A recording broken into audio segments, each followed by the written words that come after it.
hubkan ay maanta soo bandhigeen ciidanka booliiska Soomaaliyeed ayaa waxa ay ka dambeysay kadib howlgal xalay laga sameeyay deegaan lagu magacaabo Jabadgeele oo dhinac waqooyi ka xiga deegaanka Ceelasha Biyaha dowladka magaalada Muqdisho waxaana hubkan oo noocyo badan la sheegay inay lahaayeen kooxaha al-shabaab al-qaacida isla mar ahaantaana doonayay inay ku dhibaateeyaan shacabka Soomaaliyeed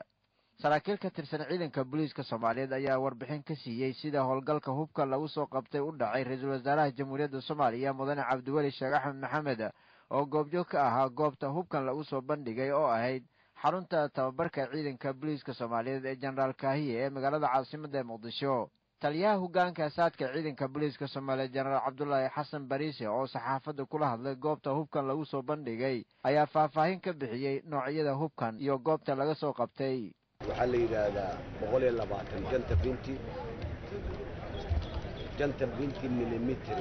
waa rasaasta ka dhacda la yiraahdaa lambarkaas waa hoobiye Soomaaliduna hoobiye u taqaana murtaayana waa la yiraahdaa borogan kale waxaa la yiraahdaa iska 43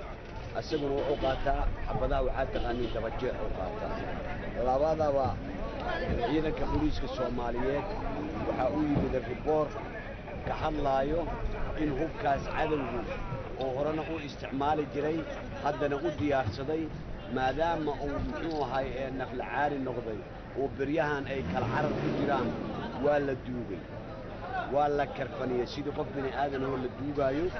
waxaa la geliyay god ciidanka booliisku wuxuu helay reportkii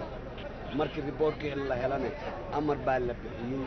ciidamada booliiska Soomaaliyeed ayaa xilliyada habeenkii inta badan waxay howlgallo lagu badagoobayo kooxaha nabaddiidka ka sameeyaan xaafadaha iyo wadooyinka waaweyn ee caasimadda Soomaaliya Muqdisho waxaana howlgalladaasi ay suurtagelisay in gacanta lagu soo dhigo hub iyo walxo kale oo qarxa kuwaas oo kooxaha nabaddiidka ay doonayeen inay ku waxyeelayaan shacabka Soomaaliyeed isla mar ahaantaana ku arqaladeeyaan nabadda iyo xasiloonida guud ahaan dalka Soomaaliya